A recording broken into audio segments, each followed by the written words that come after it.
What's going on YouTube? Washington. This is boy for here once again. Hey, what's going on YouTube? This is your boy Jamarty for here once again. We're going to be recapping last night's episode of The Real Housewives of Atlanta. And quick shout out to those of you who sent encouraging words on the last video, saying that you do indeed watch and you are still here. My cheerings, my babies. And you're still in support and have been in support for, since day one and things of that nature. So, and also before I get into this video, I don't think any of the shows are coming on this week anyway because of the holiday, but I'll be going out of town tomorrow, so I won't be able to film a new video until next Monday or Tuesday, one of the two. So basically a week from today is when I'll be able to film again. But what I do have in store, hopefully while I'm visiting my family, I'm planning on trying to do the mannequin challenge with my family at Thanksgiving, just because I really want to do it. And I don't care if it's cheesy at this point. It looks fun, and I think it would be perfect, and I know my cousins would be down for it. So hopefully I'll be able to film that and upload it when I get back. So that'll be fun for you guys. Yeah, so we go ahead and get into this review, child. So this was a comical episode. I enjoyed this one. This one wasn't really a filler. So let's see, what order do I want to do this in? Because, okay, let me get the smaller stuff out the way. Cynthia discovers that her sister has been in contact with Peter, not once, but twice, apparently. And so initially, like when you were going through a divorce, or not even a divorce, if you're just having a spat with your boyfriend or your girlfriend, whomever, and your sibling comes to you, and mind you and your significant other haven't been on, the best of terms for an extended period of time, and your sibling comes to you and tells you, well, yeah, me and such been in contact more than once. What?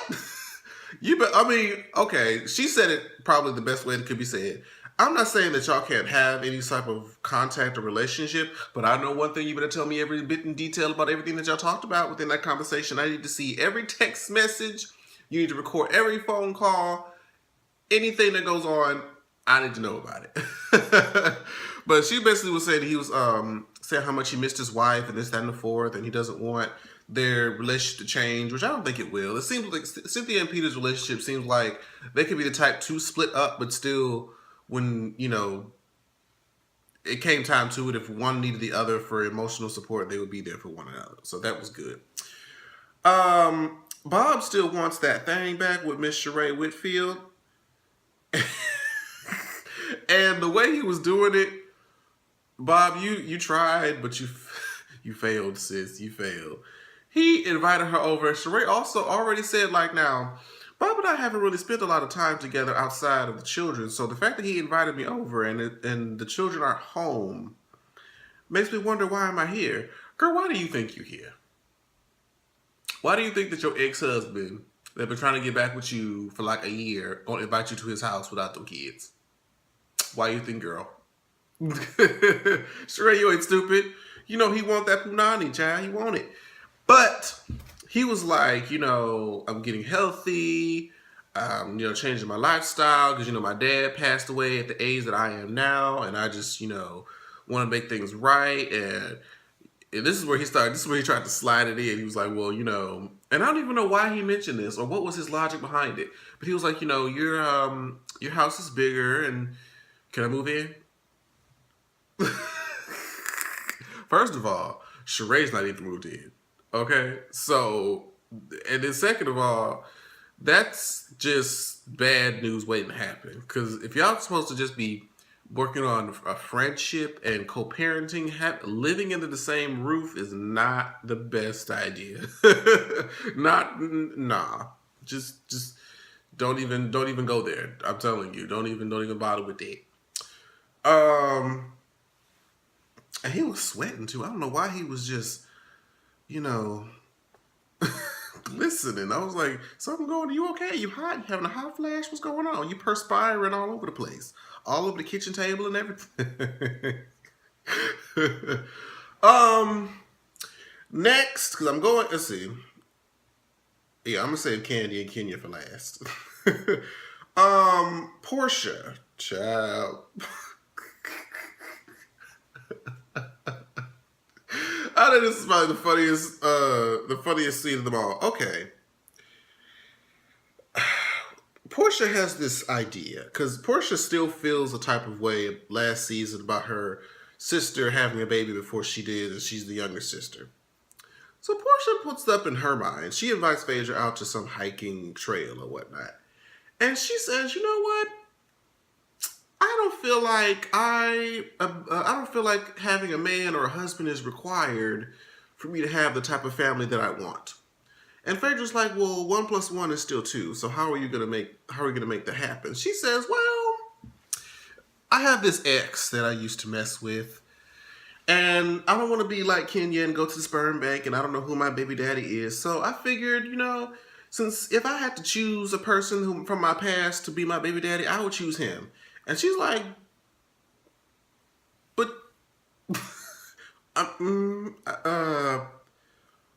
okay. And then she was like, but he has 2 kids already. 2 kids are, and they're grown. These like 14, 16. So he has like 2 kids that are almost on their way out the house. Like within the next 4 years, both of his kids will be out of the house. And you want to bring another brand new, fresh life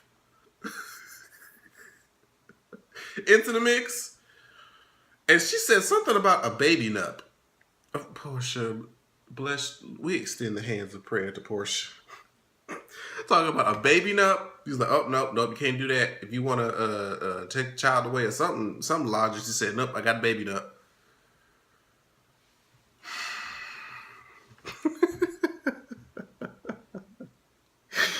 Bless her heart. I like Porsha this season. She's just the comic relief of it, because she is so shady sometimes, but yes, she's keeping her cool right now. She hasn't punched nobody.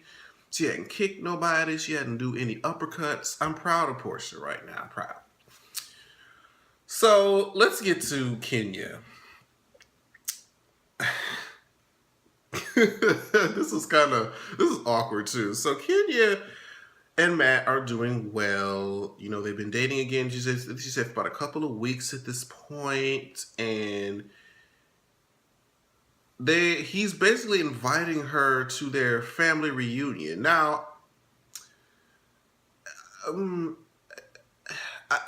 I think it's always interesting to understand how people feel about moving to that step of involving you with the family, because I have a lot of people who have been in relationships and they haven't interacted with each other's family, and they've been together for like maybe 2 years, and they still have not introduced each other to each other's family. So they take that step fairly seriously, because once you involve the family, then if things don't work out, it sometimes makes harder to cut ties and that whole thing. But Matt once said his whole family was like, is she coming? Is she coming? I guess they're all excited to meet her, because I guess he's raved so much about her. And she's like, oh, well, don't you scare my daughter-in-law away. Whoa. Whoa. Somebody said that, I would have been like, that would have caught me a little bit off guard. I would have not been prepared for that. But I mean, honestly, Kenya, who else is gonna give you this much attention? Who else is gonna deal with you to this degree? No one. So you might as well marry the Nyaka. So you know what I'm saying? So, and they was outside doing all these explicit poses and stuff. I'm just like, I know they be getting it down up on that mattress that's on the floor in Kenya's more manner. Because I don't think that, did I see a bed frame? I think I saw a bed frame. I'm pretty sure she at least has a bed frame. Let me not do that. So they drive all the way up to Cincinnati. Kenya talked for 4 hours straight before she finally went to bed. I know Matt was ready to do one of these and just go boom. Because I'm like, how did you survive Kenya's yapping for 4 hours straight in an enclosed space. I would have jumped out the window. I would have tucked and rolled on the freeway. I'm sorry, that would have drove me out. But that's why I said Matt is the one. He has to be the one. Because if he's willing to deal with that, then hold on to him. So they get to this restaurant, and of course, like, when you have a first impression on meeting your significant other's parents, it's, you want to make a lasting impression. You want to, showcase that you're a good catch, because if they don't think you're a good catch, then it's going to be all this drama and all this extra stuff that you don't really too much want to worry about. So she's there, they're making conversation, and the mama, I believe, asks, what are your intentions with my baby? Now, this question is a very common, topic of conversation amongst this type of setting of people. And Kenya gave probably the best answer. They said, yeah, it was a roundabout answer, but how else do you answer the question, what are my intents? Like, of course you're going to say, well, I intend to make him a better person. We'll grow together. We'll share experiences, share a happy life together. Like, you want to say those things. I'm like, what else do you really want the person to say? Like, what are my intents? I intend to marry him and have sex with him on a consistent basis. Like, what do you... I plan to father children or mother children with him. Like, what kind of answer do you expect for somebody to say? I don't know. When they try to say it was a roundabout answer, I'm going to say, if you don't want that kind of answer, like, what are you looking for? You know what I'm saying? But the parents were kind of like, they was with it. It was this sister. I think her name is Allison. What's her name? Correct me if I'm wrong. She was the one that was like, oh, well, we all hear about what Kenya wants, but what about what Matt wants? Like, oh, okay, so it's this one. She's going to be the fiery one. And she's just like, this is my little kid brother, and I just want to make sure that he's happy. And he's came to me a couple of times talking about how some of the things that you did or something she said, and she was just like, okay, so it seems like you're the one that I'm in contact with and not really the mama and daddy. She's like, so this age difference, like, does that make you a cougar? Like, da-da-da-da. I'm like, whoa. Whoa. She is getting like borderline disrespectful. I'm like, okay. You're not about to make it seem like I'm some old bitty long titty, shout out to Sweet Addictions TV, coming up in here trying to date your brother. Like, I'm 50 and he's 20. Like, I think they're maybe 10 years apart. Well, wait. I think Matt is like late 20s, early 30s. Kenya's early 40s. So 10 to 12 years apart. Once you start getting into that era, it's really not that big of a deal, honestly. I don't think so.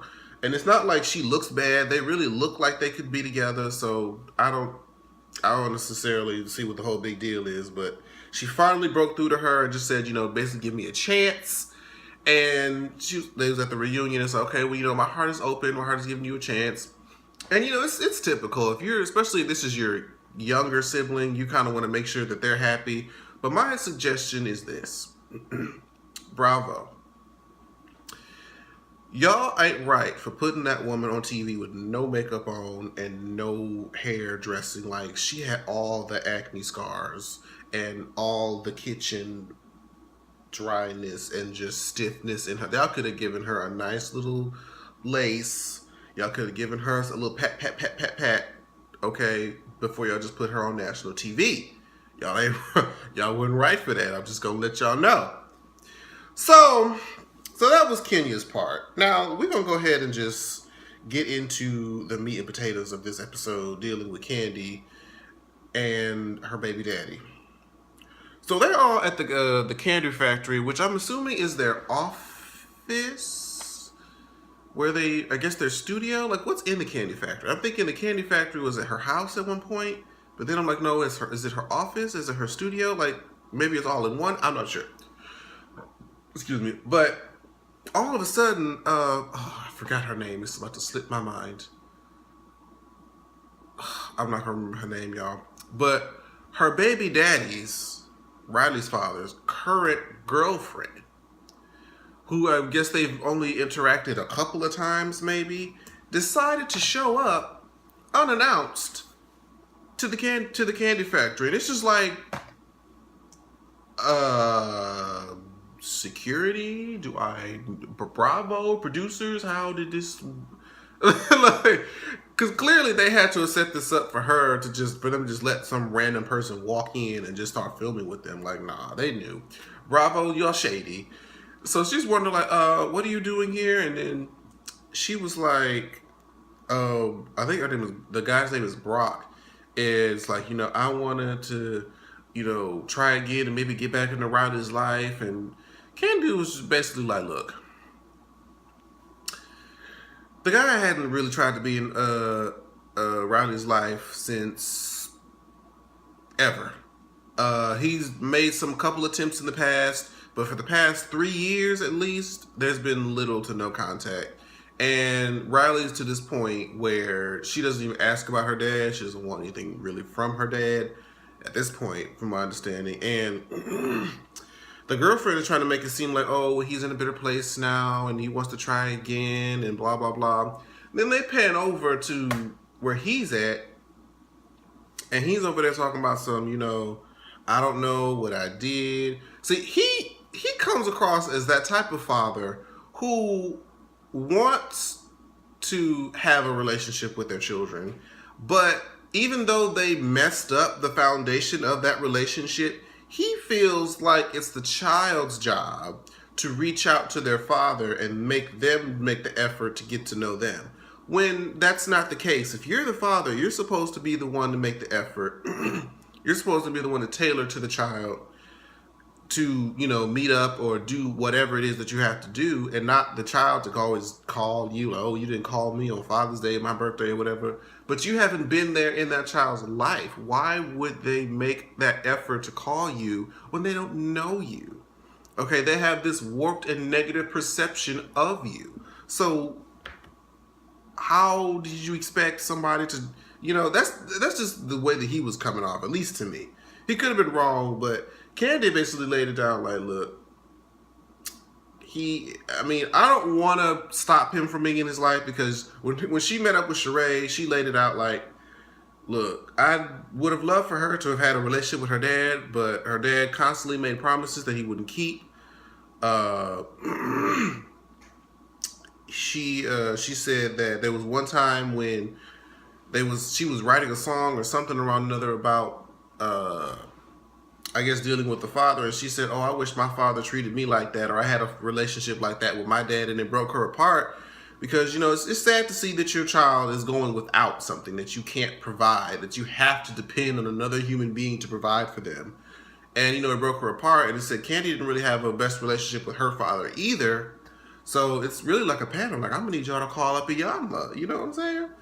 So she was breaking down, and I could understand, like, when it comes to your child, like, you don't want anyone to hurt your child, especially as a mother. The mother's cub, like, mothers will do anything for their children, especially while they're babies. Like, because she said she was feeling like, if you don't want to chase her, or if you don't want to be a part of her life, well, guess what? I'm going to make sure that she won't ever have to need you again, where you will not be here and available to break her heart again.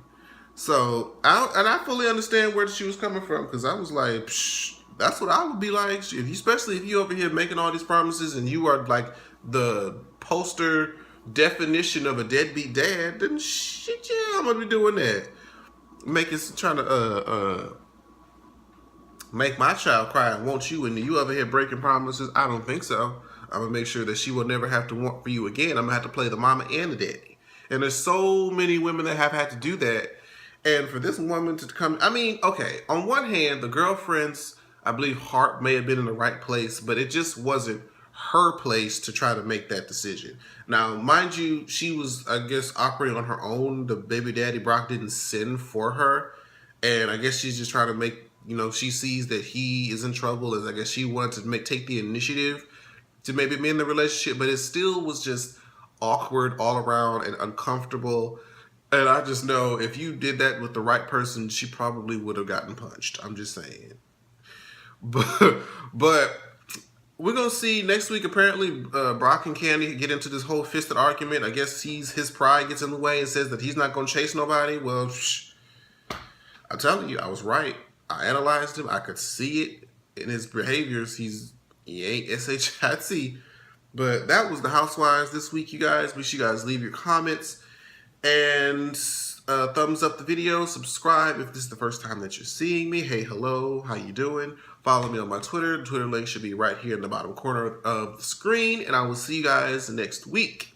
See, I messed up the flow. Bye-bye. Like, share, subscribe. Washington.